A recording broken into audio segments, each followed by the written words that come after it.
আসসালামু আলাইকুম প্রিয় দর্শক, অন্য মঞ্চের আলাপচাইতে আপনাদের সকলকে আমন্ত্রণ জানাচ্ছি।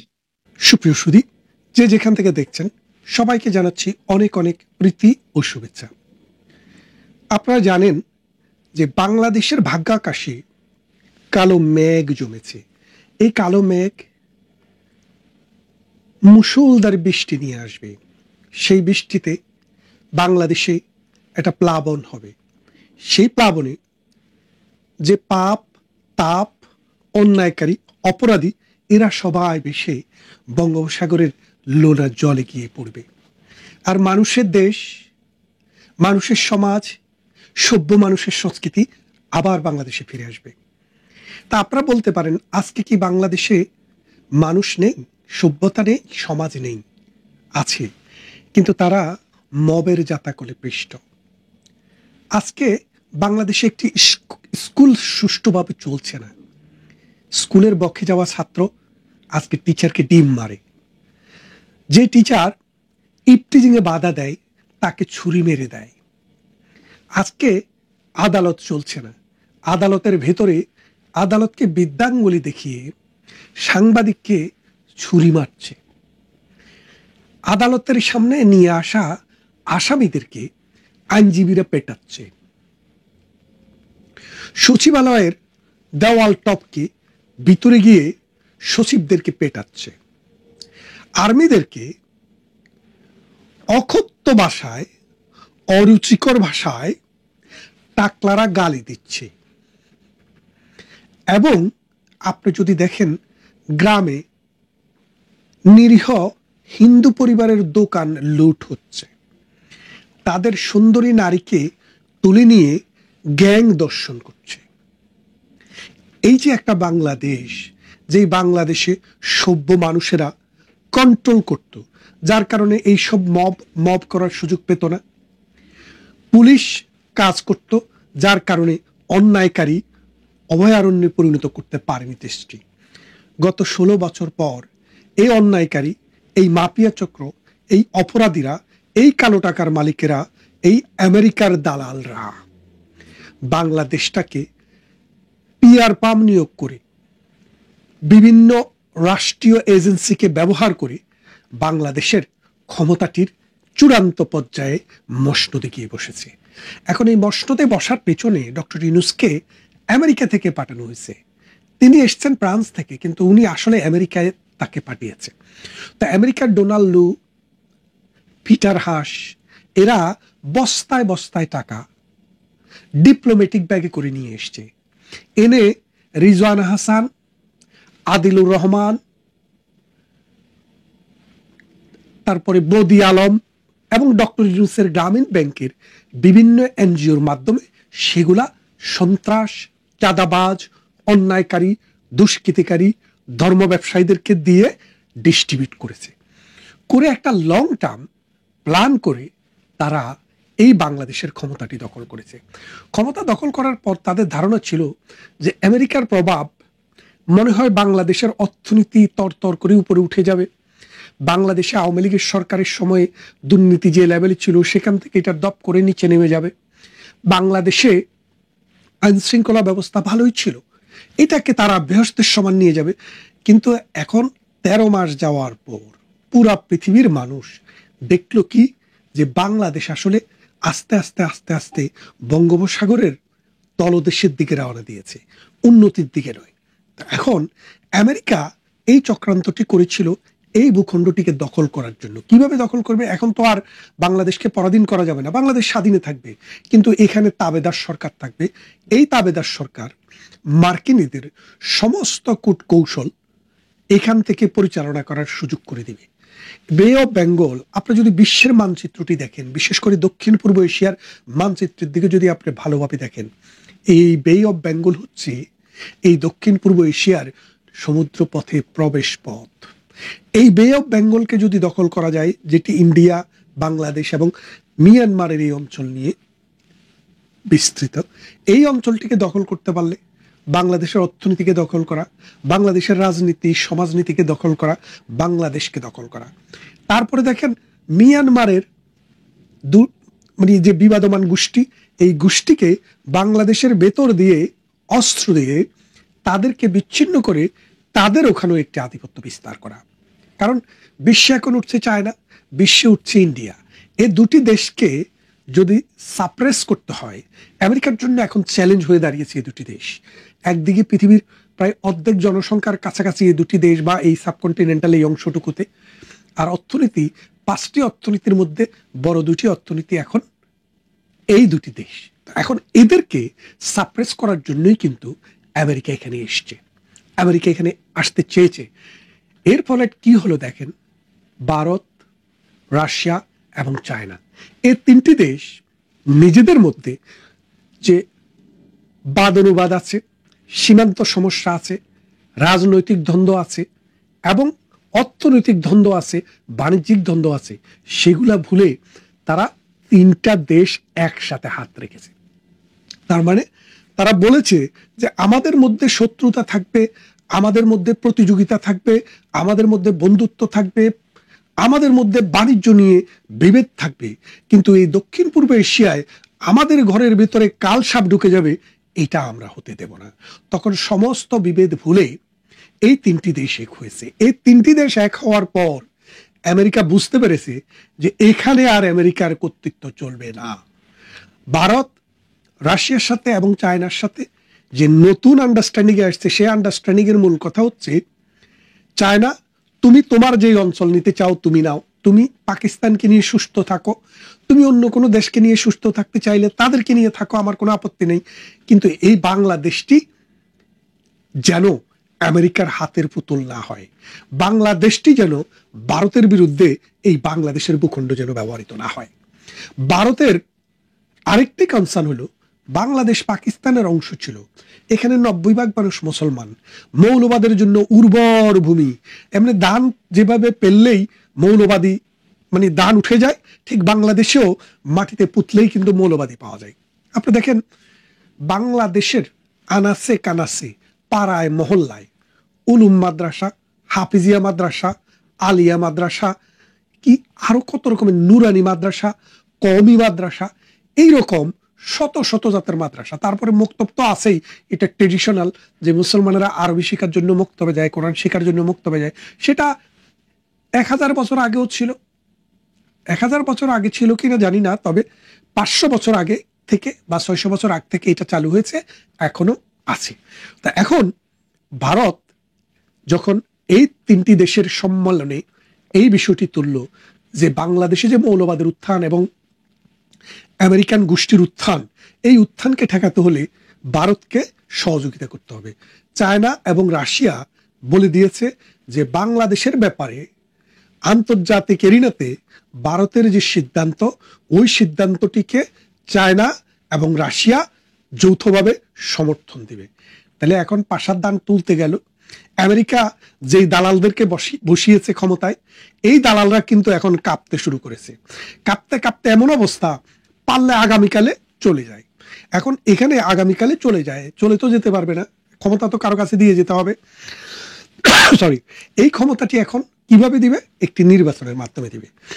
জামাত বলছে মৌলবাদী গোষ্ঠীর প্রতিভু, বাংলাদেশে মৌলবাদী শক্তির যে ফান্ডামেন্টালিস্টদের যে আতুর ঘর কারখানা, সেই জামাতে ইসলামী বলছে যে আমরা প্রপোর্শনেট রিপ্রেজেন্টেশন চাই, মানে পিআর পদ্ধতিতে আমরা ভোট চাই। এনসিপিও সেই কথাই বলছিল। তারপরে কুলা মার্কা নাকি মানে তালপাতার পাখা, বেজনি মার্কা, হাত পাকা, ওই যে ফির ব্যবসা করে খায় কি যেন সর্বনাই, তারাও বলছে যে আমরা পিআর পদ্ধতি ভোট চাই। এখন খেয়াল করে দেখেন, ডক্টর ইউনূস এখন বলছে পিআর টিআর বুঝি না, নির্বাচন হবে ফেব্রুয়ারির মধ্যেই, কে আসলো কে গেল আমি কিচ্ছু বুঝি না, নির্বাচন করে আমি চলে যেতে চাই। কারণ ডক্টর ইউনূস বুঝতে পেরেছেন যদি তিনি আরো এক বছর যদি তাকে থাকতে হয় ক্ষমতায়, তাহলে জনগণ তার মাথায় তো এমনি চুল শেষ হয়ে গেছে, একটি পশমও তার রাখবে না, মানুষ তাকে পিটিয়ে নামাবে। এই অবস্থা যখন দেখলেন, এখন নির্বাচন করবেন। তা এখন বড় সমস্যা দেখা দিয়েছে, নির্বাচনে যদি কোনোভাবে আওয়ামী লীগ আসে তাহলে কি হবে? আপনারা জানেন বাংলাদেশে যতগুলো জরিপ ডক্টর ইউনূস করিয়েছে, প্রকাশ্যে এবং অপ্রকাশ্যে, তার প্রত্যেকটি জরিপে তার সাথে যেসব লেজুর বাহিনী আছে, বিএনপি, জামাত এবং এনসিপি, সরমনাই এবং মৌলবাদী আরো যেসব শক্তি আছে, তাদের সবার সম্মিলিত শক্তি 38%, 32%, আর 68% তাদের সাথে নাই। তাদের সাথে না থাকা মানে অন্য কারো সাথে। অন্য কে আছে? আওয়ামী লীগ এবং তার সহযোগী যেই সব রাজনৈতিক সংগঠন আছে, অথবা আওয়ামী লীগ এবং যার সাথে অ্যালাইন করে যেই সব রাজনৈতিক দল আছে, তাদের সাথে এই 68% মানুষ আছে বলে ডক্টর ইউনূস, বিএনপি, এনসিপি, জামাতে ইসলামী খবর পেয়ে গেছে। এই খবর পাওয়ার পর তাদের অনেকেরই কিন্তু কাপড় চোপড় নষ্ট হয়ে গেছে রেজাল্ট দেখার পর। বলে কি, এনসিপি জায়গায় জায়গায় গিয়ে মব করতেছে, কোর্টে মব করতেছে, নুরা পাগলায় মব করতেছে, অথচ তাদের ভোটের পরিমাণ 2%-এর নিচে। অর্থাৎ 100 জন মানুষের মধ্যে 98% মানুষ তাদেরকে লাল কার্ড দেখায়। সেই লোক ডক্টর ইউনূসের ডান হাত বাম হাত। তাহলে ডক্টর ইউনূস তো বাংলাদেশের মানুষের সাথে নেই, জনগণের সাথে নেই। ডক্টর ইউনূস তার একটা হিংসা চরিতার্থ করার জন্য, প্রতিহিংসা চরিতার্থ করার জন্য, ব্যক্তিগত সম্পদ বাড়ানোর জন্য তার সাথে যারা কোলাবোরেশনে আছে তাদেরকে অর্থের বাড়ি গাড়ির মালিক করার জন্যই কিন্তু এই ক্ষমতাটিতে এসছে। এখন এই অবস্থায় ভারত দেখলো যে বাংলাদেশ একটি স্বাধীন রাষ্ট্র, যেই স্বাধীন রাষ্ট্র স্বাধীনতা হওয়ার সময় আমি অস্ত্র দিয়েছি, খাবার দিয়েছি, ট্রেনিং দিয়েছি, জায়গা দিয়েছি, এবং আন্তর্জাতিক অঙ্গনে পাড়ায় পাড়ায় ঘুরে ঘুরে আমি তাদের জন্য সমর্থন নিয়ে এসেছি। সেই দেশটি পাগলা কুত্তার মতো ভারত বিরোধিতা শুরু করেছে। পাকিস্তান যাদের ধর্ষণের বিরুদ্ধে, হত্যার বিরুদ্ধে, লুণ্ঠনের বিরুদ্ধে, নির্যাতন, অত্যাচার এবং বৈষম্যের বিরুদ্ধে বাঙালির সংগ্রাম ছিল, সেই পাকিস্তানকে তার মামার বাড়িতে জামাত ইসলামী দাওয়াত দিয়ে আনে। আমি এই সরকারের উপরের লেভেলের কিছু খোঁজ খবর নেওয়ার চেষ্টা করেছি যে পররাষ্ট্র মন্ত্রণালয় এত হন্যে হয়ে গেল কেন প্রতি মাসে মাসে পাকিস্তানের মন্ত্রীদেরকে দাওয়াত দেওয়ার জন্য। পরে দেখলাম যে বাংলাদেশের রাষ্ট্রীয়ভাবে একবারও তাদেরকে দাওয়াত দেওয়া হয় নাই। জামাতে ইসলামী তাদের সাথে নেগোশিয়েট করছে, সরকারকে প্রেশার ক্রিয়েট করছে যে তারা যে আসতে চায় আপনারা সেটা অ্যাকসেপ্ট করেন। খেয়াল করে দেখেন, এগুলা জামাতের আহ্লাদে হয়েছে। তারা এখানে এসে বলে জামাতের হেডকোয়ার্টার আগেও ছিল লাহোর, এখনো লাহোর। তার মানে যেই দলের হেডকোয়ার্টার লাহোর, সেই দল বাংলাদেশে পিয়ার পদ্ধতিতে ভোট চায়।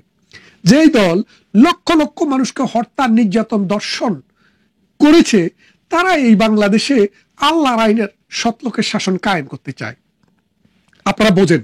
তো এখন ভারত যে কাজটি করেছে, চায়নাকে এবং রাশিয়াকে এটা বোঝাতে সমর্থ হয়েছে যে এই আমেরিকা যদি বাংলাদেশের ভেতরে আইসা সত্যিকার অর্থে পূর্ণাঙ্গভাবে গেড়ে বসে, তাইলে ভারতের জন্য, রাশিয়ার জন্য এবং চায়নার জন্য এটা হবে মরণঘাতী, আত্মঘাতী। সুতরাং এদেরকে যে কোনোভাবে ঠেকাতে হবে। এখন ঠেকাতে গেলে দেখা গেল যে এই ইউনূসকে তাড়াতে হবে। এখন এই ইউনূস তাড়ানো প্রকল্পটি ওই নির্বাচনের মাধ্যমে এসছে, কিন্তু নির্বাচনটি আসলে হবে কিনা, সেনাবাহিনী ক্ষমতা নিয়ে নিবে কিনা, জামাতে ইসলামী এনার্কি শুরু করবে কিনা, এই বিষয়গুলা এখন সমাজে বহুল বিস্তৃত আলাপ আলোচনার একটি অংশ। এখন আপনারা এই কথাটি বুঝতে পারছেন যে বাংলাদেশে একটা খাদ্যের সংকট তৈরি হচ্ছে, খাদ্যের দাম বেড়ে গেছে। বাংলাদেশে এবারে ইলিশ মাছ নেই বললেই চলে, কারণ ইলিশ মাছকে প্রিজার্ভ করতো গভর্নমেন্ট। একটা বিশেষ সময়ে 2 মাসের জন্য জেলেদেরকে খাবার দিত। মা মাছ যখন এসে ডিম পাড়ে তখন যেন না ধরা হয়, জাটকা যেন না ধরা হয়। কিন্তু এই সরকারের মাথায় এইসব চিন্তা ভাবনা নেই। এই সরকারের মাথায় ছিল এই মৌলবাদীদেরকে এখানে প্রতিস্থাপন করা আর আমেরিকার স্বার্থ চরিতার্থ করা, যার কারণে এই ইলিশ সম্পত্তিও প্রায় ধ্বংসের মুখে। আপনারা জানেন শত শত বছর থেকে সিলেটে যে সাদা পাথর, এই পাথরগুলো আমাদের ঐতিহ্য ছিল। এই পাথরগুলো দেখতে হাজার হাজার মানুষ প্রতি বছর সেখানে ভিজিট করতে যেত। এখন সেই পাথরগুলো তারা খেয়ে ফেলছে। এখন আপনি যদি দেখেন বাংলাদেশে আওয়ামী লীগের সময় যেই উন্নয়ন কর্মকাণ্ড হয়েছে, প্রত্যেকটি রাস্তা এখন ধ্বজভঙ্গ অবস্থায় আছে। তাহলে এখন কি করবেন আপনারা? দেখেন, আওয়ামী লীগকে তো নির্বাচন করতে দেবে না, কারণ তাদের নির্বাচনে কার্যক্রম নিষিদ্ধ করেছে। এই নিষিদ্ধ করাটা হচ্ছে তাদের পেটের ভেতরের কামড়, কারণ তারা জানে এই দেশের মানুষ অন্তত 50% উপরে শুধু এককভাবে আওয়ামী লীগকে ভোট দিবে। আজকে আপনি একটা ভোট করেন, আপনি যদি আমার কথাটি বিশ্বাস না করেন, আপনার চারপাশে যেসব মানুষ নিরীহ, যারা কোনো দলের পালা কুত্তা না, যারা মৌলবাদী চিন্তা চেতনার লোক না, যারা সন্ত্রাস, চাঁদাবাজ এবং নির্যাতন মবকারী না, এইরকম আপনি আপনার চারপাশে 20 থেকে 40টা মানুষের সাথে কথা বলেন, বলেন যে ভাই এই তো দেশের অবস্থা, ভোট কাকে দিবেন, আওয়ামী লীগ, বিএনপি, জাতীয় পার্টি, জামাত যদি দাঁড়ায় কাকে ভোট দিবেন, আপনি নিশ্চিতভাবে জানবেন বলবে যে না, বাংলাদেশ আওয়ামী লীগের অধীনেই ভালো ছিল এবং আমাদের জীবন ভালো ছিল। সুতরাং এই ভয়ে এখন জামাতের পেটেও ব্যথা, বিএনপির পেটেও ব্যথা এবং এনসিপির পেটেও ব্যথা, কারণ তারা বুঝতে পারছে বাংলাদেশে কোনোভাবেই তারা আওয়ামী লীগকে পরাজিত করে ক্ষমতায় আসতে পারবে না।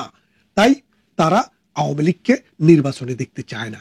কিন্তু একটি কথা মনে রাখেন, আওয়ামী লীগ বিহীন এই নির্বাচনের পর বাংলাদেশের অবস্থা, বাংলাদেশের সমাজে যে কলাপস হয়েছে, যে পছন্দ রয়েছে, যে ভাঙন হয়েছে, এই ভাঙন কেউ রোধ করতে পারবে না। টুডে অর টুমরো আবার আওয়ামী লীগ ফিরে আসবেই, এটা সময়ের দাবি, ইতিহাসের দাবি, আমাদের সংস্কৃতির দাবি, আমাদের মুক্তিযুদ্ধ এবং স্বাধীনতার দাবি। এই দাবি পূরণ করতে রাশিয়া, চায়না এবং ইন্ডিয়া আমাদেরকে সহযোগিতা করতে প্রস্তুত। তাই আওয়ামী লীগের নেতা কর্মীদেরকে এখন আস্তে আস্তে প্রস্তুতি নিতে হবে, তারা যেন এই বৃহৎ 3টি শক্তির সাথে কাঁধে কাঁধ মিলিয়ে কাজ করে আমেরিকার বাংলাদেশ বিরোধী কর্মকাণ্ড এবং মৌলবাদীদের উত্থান ঠেকানোর জন্য আস্তে আস্তে তৈরি হয়। এই বাংলাদেশটি জনসম্পদটিকে কাজে লাগিয়ে আমরা পৃথিবীর ফাস্টেস্ট গ্রোয়িং একটা অর্থনীতির দেশ ছিলাম, এখন আমরা স্লোয়েস্ট গ্রোয়িং দেশের তালিকায় 5 নম্বরে আছি। যেখানে আমরা ফাস্টেস্ট গ্রোয়িং তালিকায় 1, 2 বা 3 ছিলাম, এখন আমরা স্লোয়েস্ট গ্রোয়িং এই সাবকন্টিনেন্টে দেশগুলোর মধ্যে আমরা 5 নম্বরে আছি। তাহলে দেখেন আপনি ছিলেন কি, আপনাকে বানিয়েছে কি। শেখ হাসিনার বিরুদ্ধে বহু প্রপাগান্ডা হয়েছে, বহু মিথ্যা তথ্য আপনারা পেয়েছেন, বলেছে কোটি কোটি বিলিয়ন বিলিয়ন নিয়ে গেছে। এই বিলিয়ন বিলিয়ন কোটি কোটি মনে জানে ইউনূসের আব্বার, জামাতের আব্বার। আরে ভাই, এই সমাজেই তো টাকা উৎপাদন হয়েছে, এই সমাজেই উন্নতি হয়েছে। যদি সব তারাই নিয়ে যায়, ওই যে দেখেন বলে যে দুর্নীতি হয়েছে 29,000 কোটি টাকা কোন একটা প্রকল্পে, ওই প্রকল্পের ব্যয় আছে হলো 20,000 কোটি টাকা, আরো 9,000 কোটি টাকা বাড়াই দিচ্ছে। তো ওই প্রকল্প যে আছে এটাও নাই। এখন পদ্মা সেতুর কথা বলেন, সেখানে একই কথা শুনবেন। তাই আসুন, এই দেশকে রক্ষা করতে হলে অসাম্প্রদায়িক চেতনাকে জিয়ে রাখতে হবে, মুক্তিযুদ্ধের চেতনাকে বাঁচিয়ে রাখতে হবে, মানুষের মানবিক মূল্যবোধকে বাঁচিয়ে রাখতে হবে, এবং আমাদেরকে ঘিরে যে একটি চারপাশে আমাদের যেসব দেশ আছে তাদের সাথে একটি ভালো সম্পর্ক রাখতে হবে। কারণ আপনার জন্মে, আপনার মৃত্যুতে এবং আপনার বিয়েতে আপনার প্রতিবেশী ছাড়া আপনার কোনো গত্যন্তর নাই। আমাদের যে প্রতিবেশী ভারত, তারা পরীক্ষা দিয়ে পাশ করেছে যে তারা এই দেশটাকে উন্নয়নের কাজে, এই দেশের জন্মের কাজে এবং এই দেশের মানুষের জীবন বদলের কাজে সবসময় প্রগতিশীল অসাম্প্রদায়িক চেতনার শক্তির পাশে থাকবে। আর বাংলাদেশে যদি মৌলবাদী কোনো শক্তি আসে, ভারতের সাথে কনফ্রন্টেশন অনিবার্য, আর এই কনফ্রন্টেশনের ফলশ্রুতি বাংলাদেশ নামক রাষ্ট্রটির অস্তিত্বই হুমকির সম্মুখীন হবে। তাই আসুন, আর দেরি নয়, আমরা প্রস্তুত হই। যে যেখান থেকে দেখছেন ভালো থাকবেন, সুস্থ থাকবেন।